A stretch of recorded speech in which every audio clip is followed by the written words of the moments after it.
북유럽의 교육 방식은 한국인들이 이해하기 힘듭니다. 이것은 한국뿐 아니라 영국과 미국에서도 마찬가지입니다.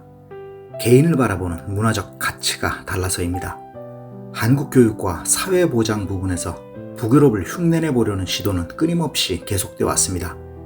그것은 마치 가장 좋다는 것을 찾다 보니 결국 북유럽까지 오게 된 상황과 비슷하게 북유럽에 무언가를 계속 찾다 보면 다시 우리에게 돌아오는 걸 경험합니다. 교육의 가장 큰 차이는 부모와 자녀의 관계입니다. 여러분의 자녀는 어떤 존재입니까? 보살펴야 할 존재나 자신을 투영하는 존재입니까? 또는 자신의 보험 같은 역할입니까? 자율교육이나 창의성 교육, 또 최근의 현상학습 교육 같은 현실을 중시하는 교육 내용을 보면 좋아 보이고 어떻게 한국 교육 현장에 도입할 수 없을까 고민하는 걸 봤습니다.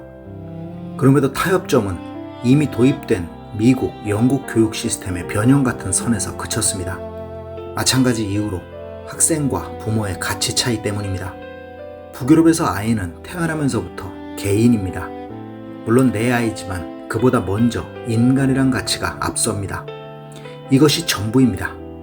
만일 이 가치가 한국에 있다면 지금 한국이 부러워할 모든 세계의 교육 시스템을 가져다 쓸 수 있습니다. 그런데 아이들뿐 아니라 한국 문화에는 가족이란 가치가 무한 책임을 지는 굴레로 엮여 있습니다. 가문의 수치나 얼굴에 먹칠을 한다라는 사고 자체가 가족은 커다란 나를 보는 가치입니다. 그래서 자녀를 위해 먹을 것 안 먹을 수 있었고 집 팔아 공부시킬 수 있었습니다. 긍정적인 경우겠습니다. 부정적으로 생각하면 자녀는 내가 책임질 존재입니다. 나 자신이고 내 유기체입니다. 한국에서의 자녀는 개인이 아니라 부모의 반쪽 삶과도 같습니다. 우리 관념에서 조금 학력이 낮거나 경제적으로 형편이 좋지 않은 사람들은 착하다거나 남의 의견을 많이 참고할 것이란 생각을 하셨는지 모르겠습니다. 부모들이 대체로 무식하다는 결과는 이미 북유럽의 교육 통계에서 밝혀진 사실입니다. 이것은 정말로 교육을 받지 못해서 무식한 경우가 있고 감정에 개입해서 엉뚱한 결정으로 나오는 경우도 있습니다. 이것을 누구는 바른 방향에 가깝고 다른 사람은 아니고 하고 나누는 것이 아니라 부모는 사회 평균 이하의 지능을 가지고 있다고 규정해 놓았습니다. 그래서 교육과 아이들의 미래는 사회의 몫입니다. 저는 아이들이 공부를 잘하려면 부모가 공부를 잘했어야 한다고 생각합니다. 절대로 옳은 말이 아니고 그 예외도 얼마든지 알고 있지만 대체로 그럴 확률이 높아진다는 건 이해할 수 있을 것입니다. 반대 시기가 발전기 이전 한국에 있었습니다. 무식한 부모들은 우리 주위에 흔했습니다. 오히려 평범했습니다. 그런데 이런 우리의 부모님들은 내가 잘 알고 있으니 걱정 말라고 하지도 않았고 교육 전문가인 선생님께 대들지도 않았습니다. 현재는 어설픔으로 바뀌었습니다. 토마토의 겉을 핥아보고 먹어봤다고 떠벌리는 시대에서 어떻게 북유럽의 교육을 배울 수 있겠습니까? 스웨덴의 엘렌 케이는 북유럽 근대 교육을 규정했던 사람입니다. 저서인 어린이의 세기에서 그녀는 교육의 비결은 아이를 간섭하지 않는 것이라며 개별성을 극대화하는 환경의 중요성을 강조했습니다.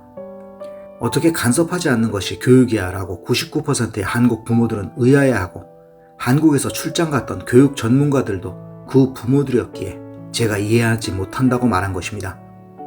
그녀의 20여 년간 교직 생활은 기존 학교 시스템의 문제점을 개선하고 아이들의 본성을 관찰하는 계기가 되었으며 직접 보고 느낀 것을 정리하는 시기를 맞게 됩니다. 그녀는 20세기를 어린이가 중심이 되는 시대로 선언하며 당시 성인의 부속물이나 훈육의 대상으로만 여겨졌던 어린이의 지위를 독립된 인격체로 격상시켰습니다. 아이를 간섭하지 않는 것은 방임이 아니라 아이가 타고난 잠재력을 스스로 발휘할 수 있도록 성인이 인위적인 틀을 강요하지 말아야 한다는 의미이며 당시의 획일적인 공교육 시스템은 영혼을 죽이는 공장이라고 비판했습니다. 그러면서 여권 신장 운동가였음에도 불구하고 학교보다 가정의 역할을 훨씬 중요하게 생각했습니다. 엘렌 케이의 사상은 단순히 이론에 그치지 않고 북유럽 복지국가의 교육적 근간이 되었습니다. 또 교육은 학교에서 끝나는 것이 아니라 삶의 전 과정이어야 한다는 그녀의 생각은 북유럽의 발달된 성인교육과 평생교육 시스템으로 이어졌습니다.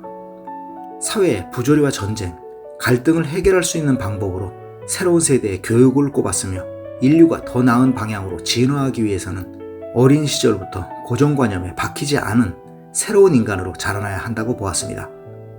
이러한 그녀의 생각은 당시 북유럽 사회에 깊이 뿌리박힌 개인주의와 자율성의 가치와 맞물려 오늘날 우리가 아는 아이 중심의 북유럽 교육을 탄생시킨 원동력이 되었고, 후에 마리아 몬테소리를 비롯한 여러 교육 시스템의 바탕이 됩니다. 노르디쿠스 루크였습니다.